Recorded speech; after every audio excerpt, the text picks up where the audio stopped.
YouTube, and to you too. It's kind of like my mic test. I know that you've seen me in the same clothing with my couple of earlier videos. Yeah, because I'm just trying to push myself to finish 3 videos in a day whenever I can. So guys, also if you would like to listen perfectly, there's a transcript button on the right side of your screen. You can see a tab that says transcript. If you click them up, if you click it, you would be able to, like, aside from listening to me, you can just read what I'm saying. Anyways, for those of you who have been having difficulty in expressing their thoughts in English, thus giving you doubts and creating your own YouTube channel, um, here's the deal. If I can do this, you can do this. Let's do this. My name is Red and I'm from Canada. Today I'm gonna share my thoughts, a quick review of another famous fragrance house that has a 120 ml full bottle. This is from the Middle Eastern. I don't know if it's United Arab Emirates, but this is the sister company of Montal. This is Mancera. Mancera's Aoud Lemon Mint. Okay, Aoud Lemon Mint. Guys, this is not a tester. I have my cup here. Now, I'm gonna put my cap. Okay, so as you can see, that's the magnetic cap. Oh, that's sound. Okay. Now I'm gonna take out the cap because I would like to sniff this one while sharing you my thoughts. Mancera's Aoud Lemon Mint is classified as woody aromatic fragrance. Now it was launched in 2016.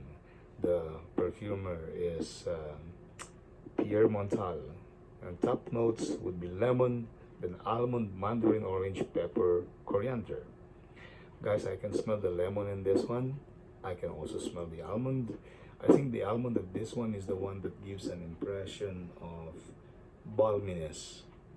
Okay, the balminess of this is, I think it's coming from the almond, and then there's pepper for the spices and coriander. Middle notes would be agarwood with chili. I just find soft. I don't see a an emphasis. Excuse me. I don't smell an emphasis on agarwood in this one. So there's patchouli, Egyptian jasmine. Yes, floral. There's a soft floral undertone with this. In fact, it is also prominent with the blend of the balminess along with the almonds and the spiciness of pepper and the citrusy lemon, like the citrus vibe coming from the lemon.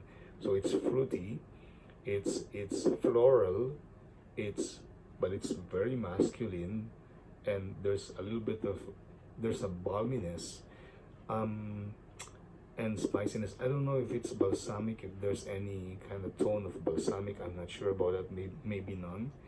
And there's this earthiness coming from patchouli and some greenness from the vetiver.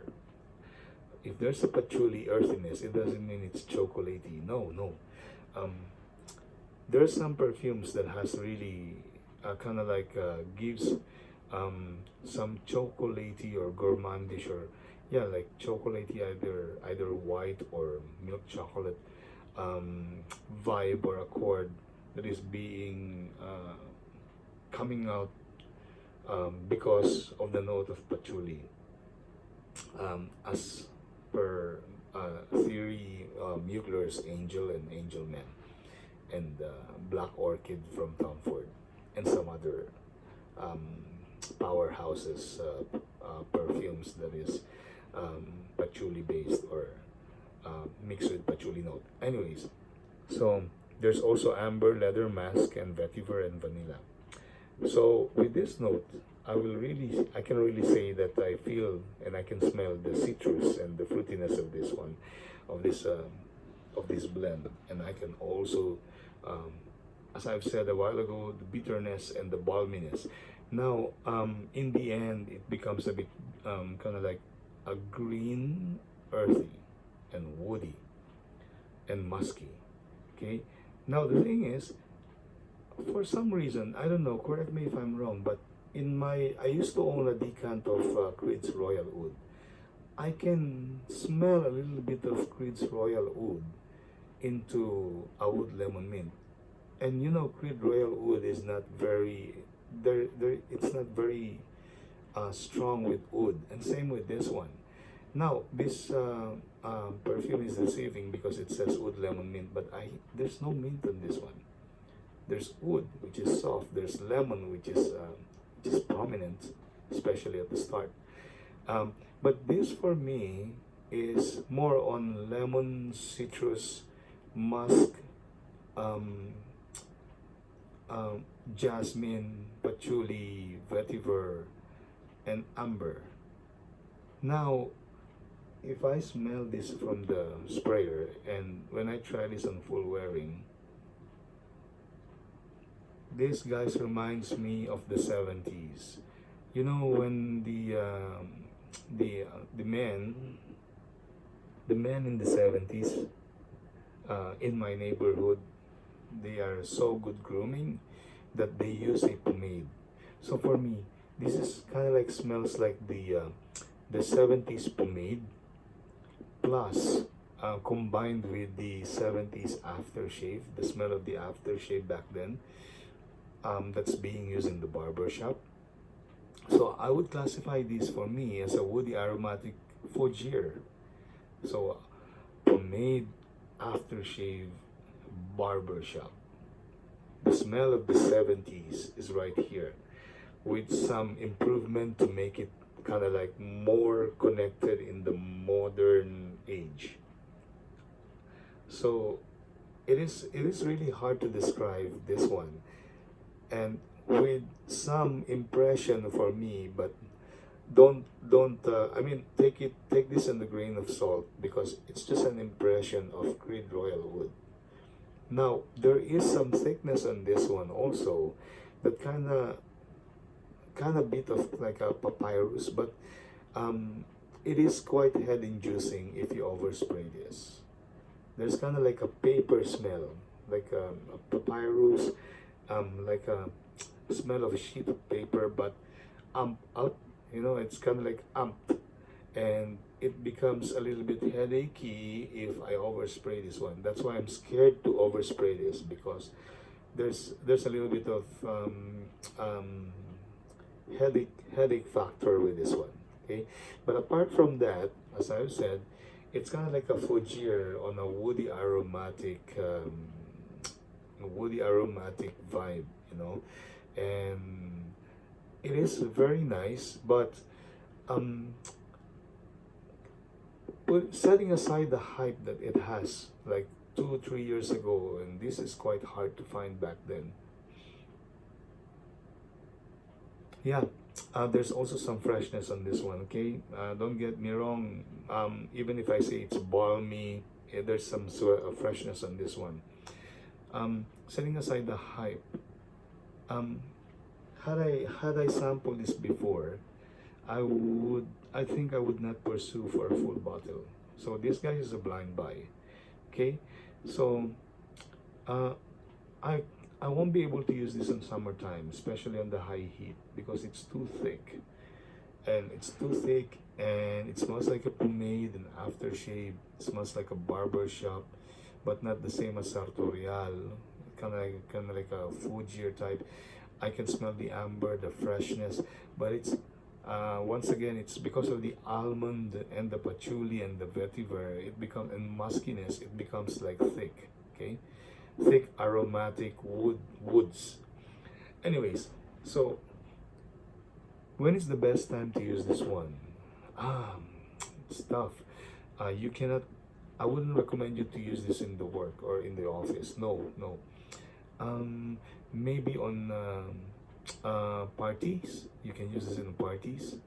Um, Partying, formal attire, but please um, minimize your spray. Less is more, especially with this kind of scent DNA.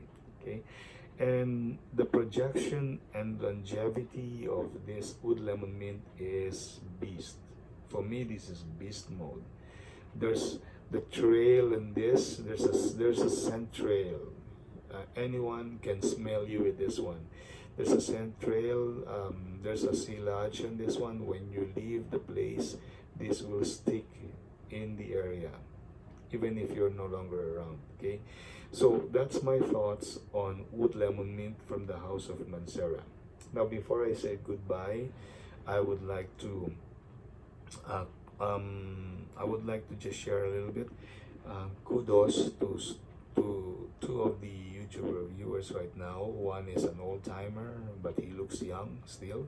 He has been in the fragrance game, reviewing fragrances here in YouTube for like many years now, more than 5 years I think. And that is our dear brother Joy Amin. Joy Amin, you inspired me to push myself to create my own YouTube channel, because I have so many fragrances right now in my collection. Like I have like 300 plus. Before I have 600 plus, but I tried to sell it. I sold them to my town folks. The other one is quite new to the game, probably like less than 2 years, and he is Dixon Smelly Cat. I like your reviews, buddy, because you have a very clear description of the notes and thoughts, and I like tuning into your perfume reviews along with Joy Amin. So Smelly Cat, no, that's the intro music of his channel. So guys, please, I hope you like my my reviews right now, my thoughts that I shared about Oud Lemon Mint from Mancera. Please like, subscribe, and hit that bell icon for more notifications of my upcoming videos. And yes guys, thank you so much. Happy holidays, Merry Christmas. Let's spread love and peace. So God bless you all. Remember, for those of you, if I can do this, you can do this. Let's do this. Cheers.